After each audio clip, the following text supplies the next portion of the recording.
Channel Rajput physics. आज हम 12th physics के कुछ इंपॉर्टेंट क्वेश्चन के बारे में डिस्कस करेंगे जो बोर्ड के लिए बहुत इंपॉर्टेंट है। तो सबसे पहला क्वेश्चन है, भंवर धारा किसे कहते हैं, इनके तीन उपयोग लिखिए। भंवर धारा किसे कहते हैं, इनके तीन उपयोग हैं। तो भंवर धारा या फोको करंट क्या होता है, तो इसको हम आगे देखते हैं। तो भंवर धारा जब हम किसी चालक के पृष्ठ में चुंबकीय फ्लक्स में अगर परिवर्तन होता है या परिवर्तन कराया जाता है तो उस पृष्ठ के ऊपर में पानी में उत्पन्न भंवर के समान प्रेरित धारा उत्पन्न होती है। इसी प्रेरित धारा को कहते हैं भंवर धारा। ठीक है, और चूंकि इसको फोको नामक वैज्ञानिक ने पहली बार देखा था इसलिए फोको धारा भी इसको कहते हैं। तो ये भंवर धारा की डेफिनेशन हो गया। इनके अनुप्रयोग, अब इसका प्रदर्शन कैसे होता है तो इसको देख लें। चलिए मान लेते हैं कोई एक प्लेट है, ये हमने कॉपर प्लेट को ले लिया। चलिए कॉपर प्लेट को यहाँ पे ऐसे एक रॉड के सहारे में इसको रख दिए हैं। चलिए जो फ्री रूप से इस रॉड में मूव कर सकता है, घूम सकता है, इस रॉड में इस प्रकार से घूम सकता है। अब हम यहाँ पर एक चुंबक को हम रख देते हैं। ठीक है, एक चुंबक को रख देते हैं, स्ट्रॉन्ग मैग्नेट को दोनों साइड रख दिए और इसको इस कॉपर प्लेट को हम ऊपर से हिला के छोड़ देते हैं तो निश्चित है वो मूव करेगा इस प्रकार से।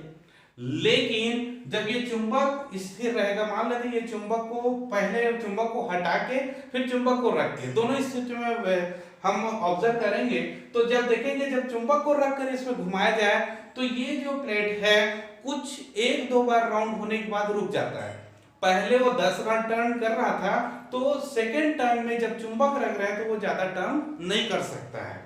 तो क्यों नहीं कर सकता है, तो उसका रीजन है जब ये चुंबक जब इसमें अप्लाई किया जाता है तो चुंबक में एक बल रेखाएं उत्पन्न होगी। ये बल रेखा यानी इसके बद्ध चुंबकीय फ्लक्स उत्पन्न करेगा।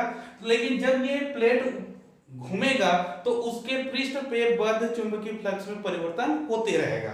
तो परिवर्तन होते रहेगा जिसमें प्रेरित विद्युत धारा प्राप्त होगा। तो ये प्रेरित विद्युत धारा क्या करता है, प्रेरित धारा हमेशा उस कारण का विरोध करता है जिस कारण से उत्पन्न होता है। ये लेंज ने बताया था, अर्थात ये किस कारण से उत्पन्न हो रहा है, गति के कारण उत्पन्न हो रहा है प्रेरित धारा, तो गति का विरोध करेगा अर्थात इसको रोक देगा। तो ये एक प्रदर्शन है भंवर धारा का।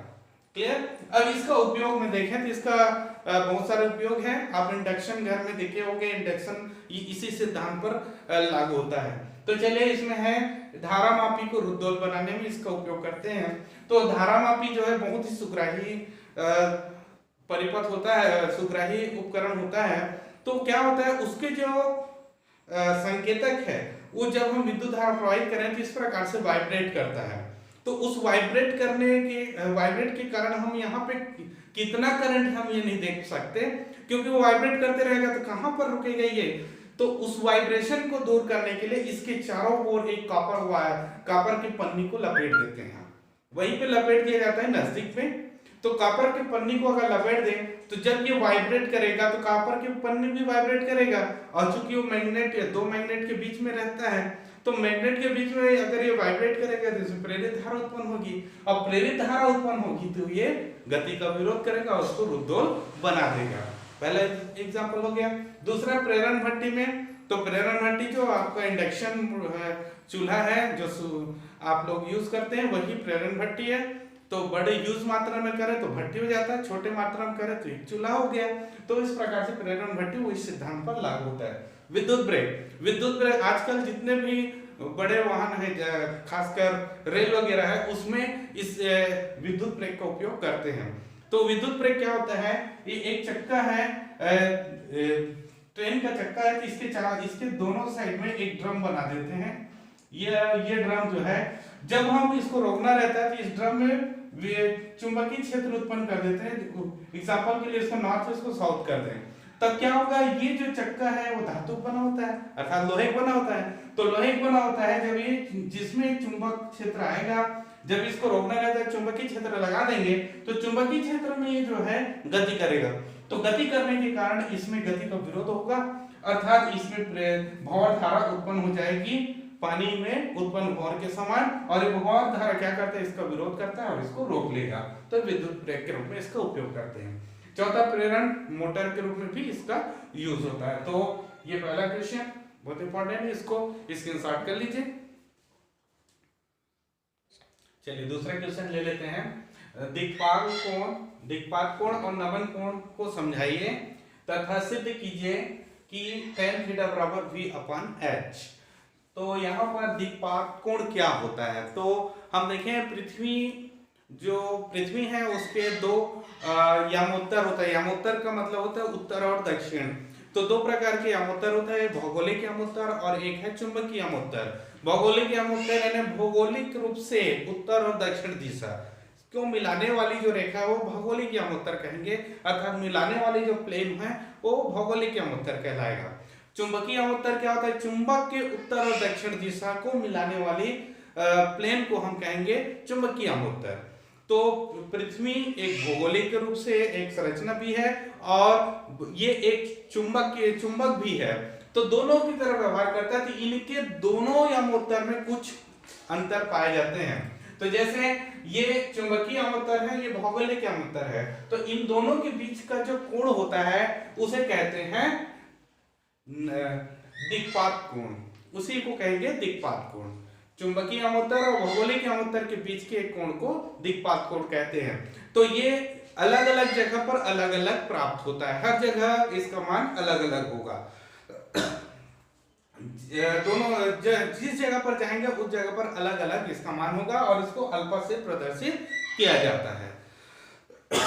तो चलिए अब है नमन कोण। नमन कोण या नति कोण क्या होता है? नमन कोण, तो देखें जब एक चुंबक को किसी प्लेन पे रख दिया जाए,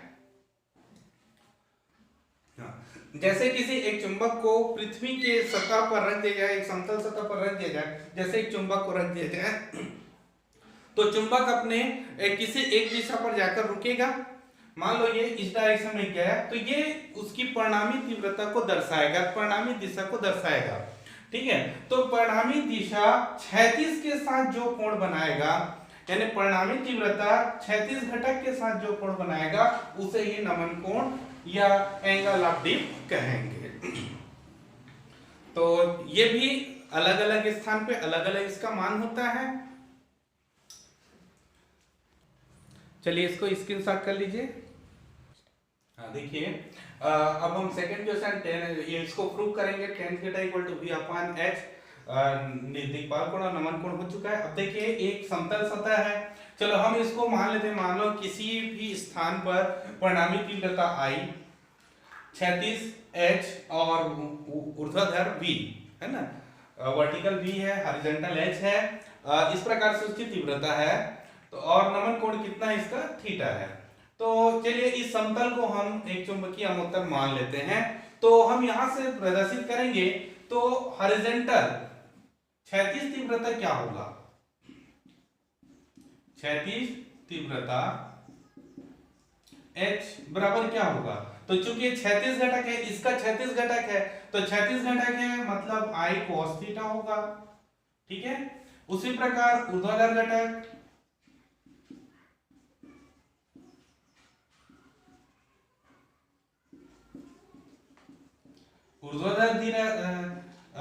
तीव्रता क्या होगा? I का ऊर्ध्वाधर घटक है, तो ऊर्ध्वाधर घटक है मतलब I sin थीटा होगा। ठीक है, तो हम यहाँ पर इन दोनों को भाग दे देते हैं, ये समीकरण पहला और ये दूसरा, तो दूसरे में से पहले को भाग दिया जाए, मतलब क्या होगा? समीकरण 1 तथा 2 से, दोनों से देख लीजिए, v/h कर दें तो यहां होगा I sin theta upon I cos theta होगा, तो I कैंसिल हो जाएगा, तो v/h इक्वल टू साइन बटे कॉस होता है tan थीटा। तो इस प्रकार से tan theta equal to v/h ये प्रूफ होता है। तो ये वाला क्वेश्चन यहाँ कंप्लीट होता है। चलिए स्क्रीनशॉट कर लीजिए। हाँ देखिए, अब तीसरा क्वेश्चन देखते हैं। स्वप्रेरक तत्व क्या है? सेल्फ इंडक्टेंस क्या है? किसी प्रेरण कुंडली में धारा का मान बढ़ रहा है तो इस कुंडली में स्वप्रेरण गुणांक L है। तो परिवर्तन को प्रदर्शित करने के लिए ग्राफ बनाइए। तो दो तो ग्राफ बनाने दिया है, एक है चुंबकीय फ्लक्स और धारा के मध्य में, और दूसरा है संचित स्थिति ऊर्जा और धारा के मध्य में।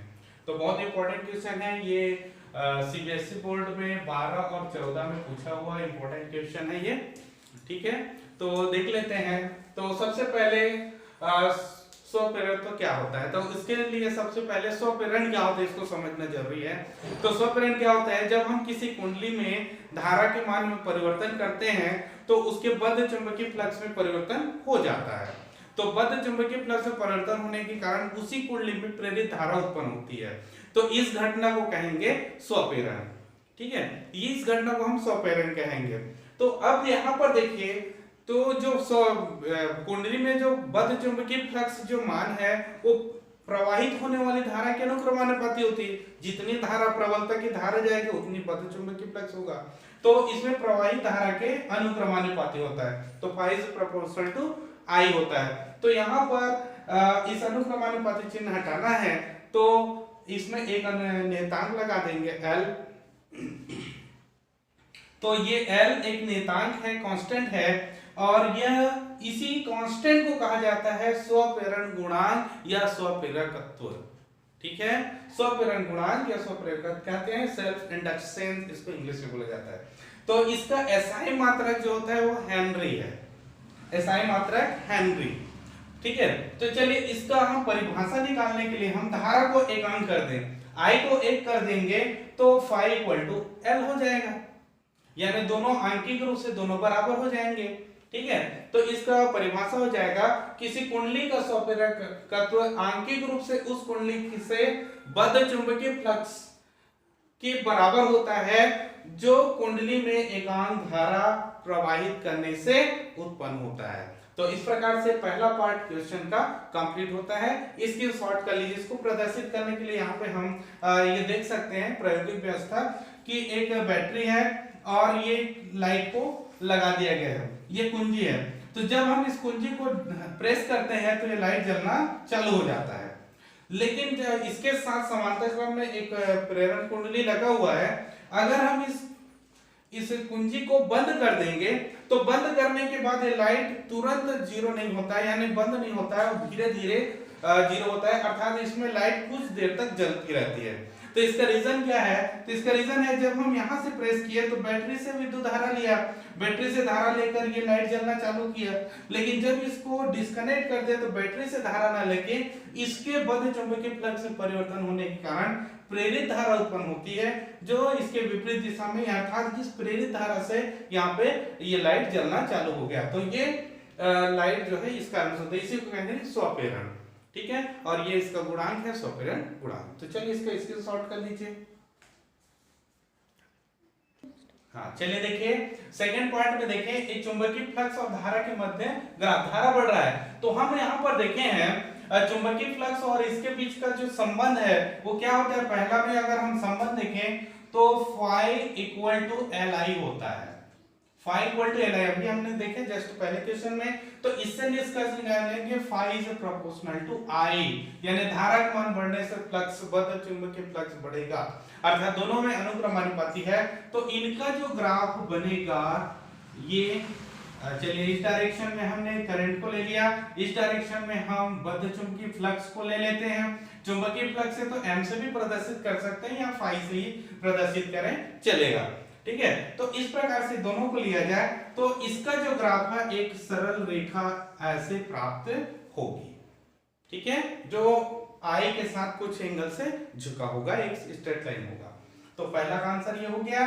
अब दूसरा का आंसर अगर देखें, संचित चुंबकीय स्थितिज ऊर्जा और धारा के मध्य, तो इसके बीच में अगर हम संबंध देखें तो संचित ऊर्जा जो तो है U इक्वल टू है half Li square, half Li square होता है।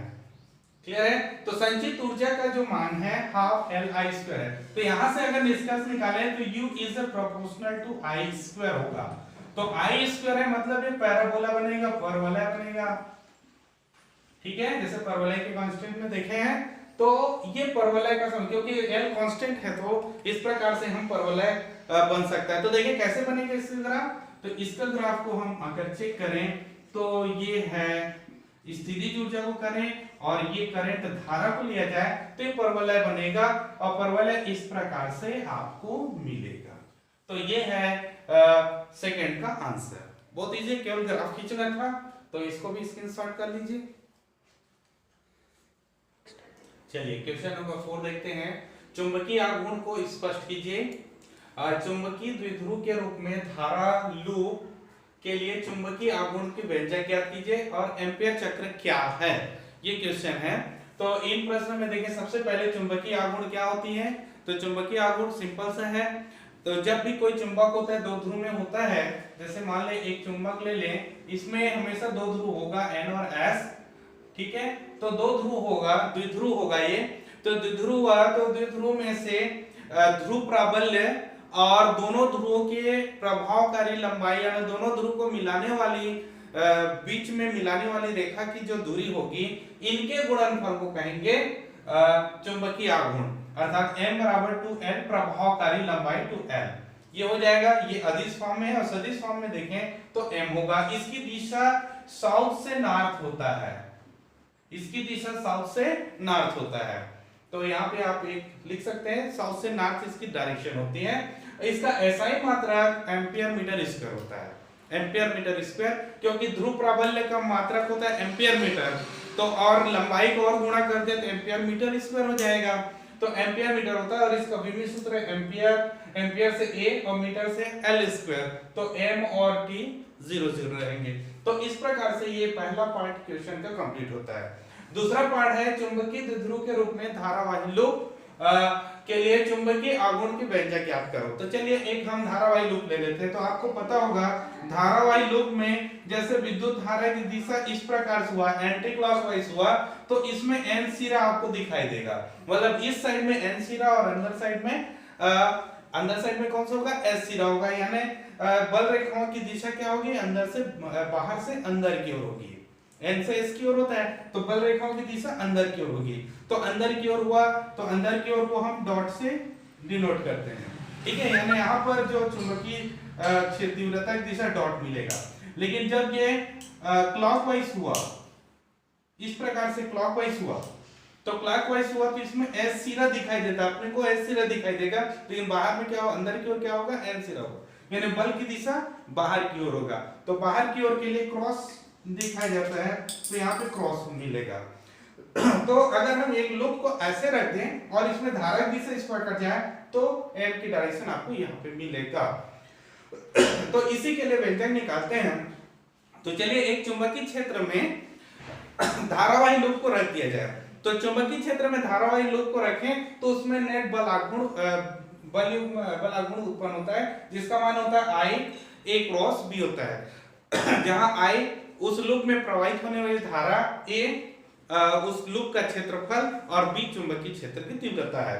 तो इनको हल करें तो एक एंगल थीटा मिल जाएगा। तो ये थीटा क्या होता है, A और B के बीच का कोण है, ठीक है। उसी प्रकार चुंबकीय आघूर्ण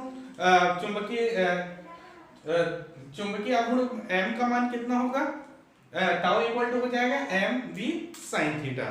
तो यहां से इन दोनों की तुलना कर लें, तो तुलना करेंगे तो ये चीज जो है दोनों में सेम है, तो ये दोनों आगे आ जाएगा। यानी m की वैल्यू Ia होगा।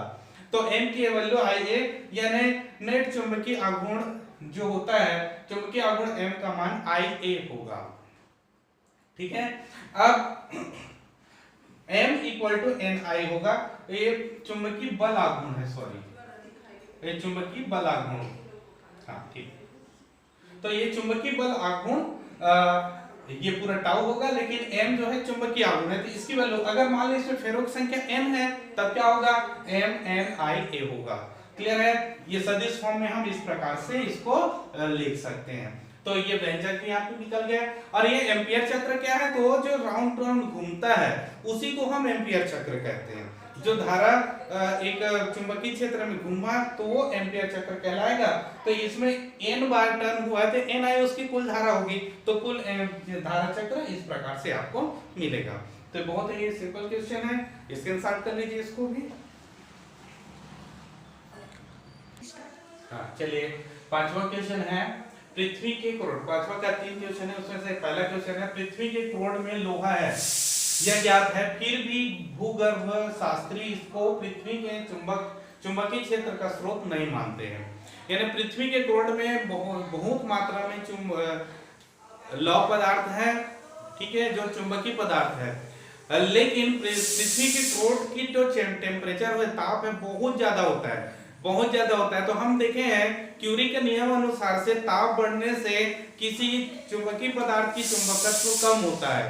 तो ये क्यूरी का नियम है कि चुंबकीय प्रवृत्ति जो होती है परम ताप के व्युत्क्रमानुपाती होता है, अर्थात ताप बढ़ने से चुंबकीय प्रवृत्ति कम होती जाती है। तो लोहे का, वहां पर लोहे का क्यूरी ताप जो है, क्यूरी ताप वह ताप है जिसपे चुंबकत्व समाप्त हो जाता है, ठीक है। किसी भी चुंबकीय पदार्थ का चुंबकत्व समाप्त होता है उसको हम क्यूरी ताप कहते हैं। तो उस क्रोड में इतना ताप है कि क्यूरी ताप से अधिक होता है लोहा के लिए। तो लोहे के लिए क्यूरी ताप से अधिक होता है, मतलब लोहा में चुंबकत्व तो नहीं रहेगा। तो जब लोहा में चुंबकत्व नहीं रहेगा तो लोहा जो है इस पृथ्वी के चुंबक का मुख्य कारक नहीं हो सकता है, ये भूशास्त्री समझते हैं। तो ये इसका आंसर है, इसके अनुसार कर लीजिए। चलिए दूसरा क्वेश्चन है, किसी परिपथ में 0.1 सेकंड में धारा 5 एम्पियर से 0 एम्पियर तक गिरता है। तो यदि औसत प्रेरित विद्युत वाहक बल 200 वोल्ट है तो उस परिपथ में प्रेरकत्व का आकलन कीजिए। तो चलिए क्वेश्चन मैथमेटिकली है, तो इसको हम हल करते हैं।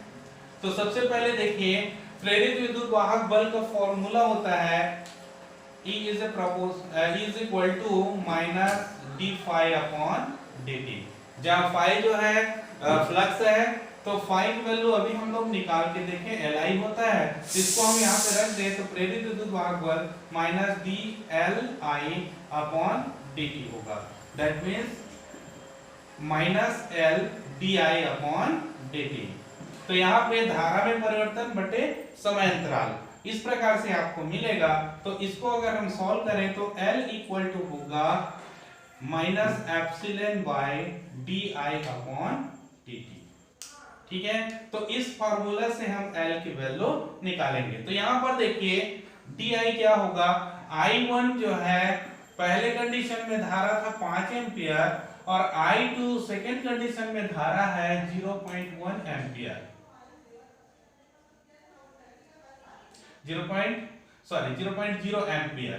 सो डी आई इक्वल टू हो जाएगा I2 minus I1 equal to, दोनों को घटा दीजिए, माइनस 0.1 माइनस 0.0 इक्वल टू होगा माइनस 5 एम्पियर, माइनस 5 एम्पियर, ठीक है। अब समय अंतराल डेल टी का मान कितना दे दिया है, 0.1 सेकेंड, ठीक है। तो धारा सेकंड निकल गया और V एप्सिलॉन की वैल्यू है 200 वोल्ट, ये दिया हुआ है, मान रख दीजिए इसमें। तो L इक्वल टू आपको मिलेगा माइनस 200 बटा, इसकी वैल्यू आपको मिला है माइनस 5 बटा समय अंतराल का है 0.1।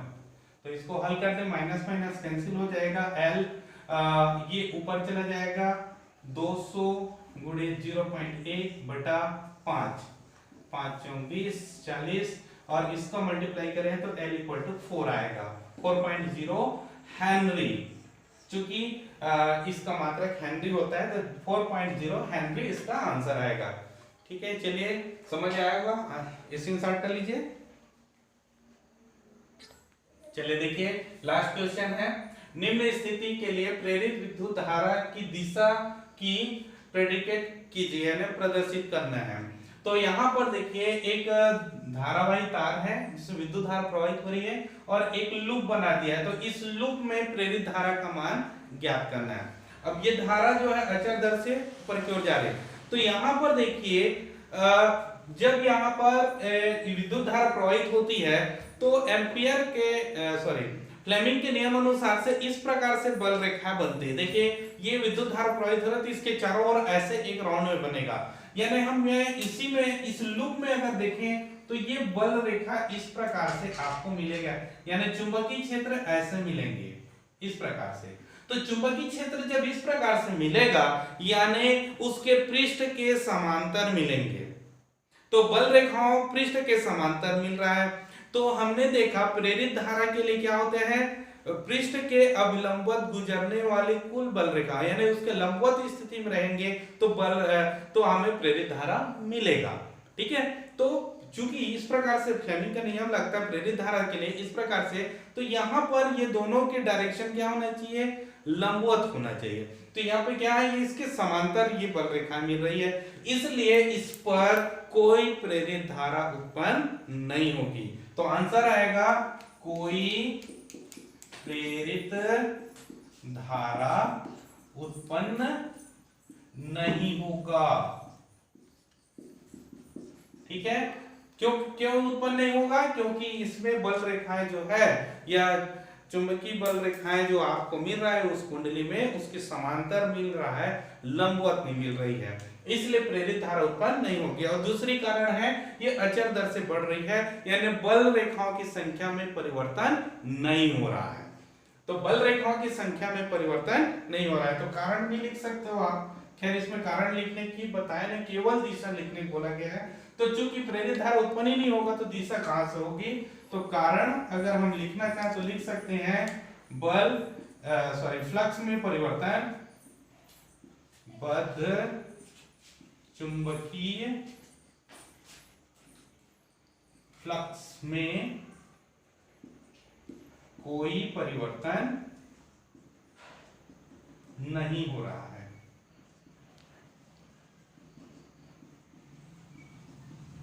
ठीक है, और बल रेखाएं पृष्ठ के समांतर है। तो इस प्रकार से हम देख सकते हैं ये जो क्वेश्चन कंप्लीट होता है। आई होप आज का ये वीडियो आपको समझ में आया होगा। तो इसको हमारे वीडियो को लाइक करें, अपने दोस्तों में शेयर करें ताकि सभी को इनका फायदा मिल सके, और चैनल को सब्सक्राइब करें। धन्यवाद।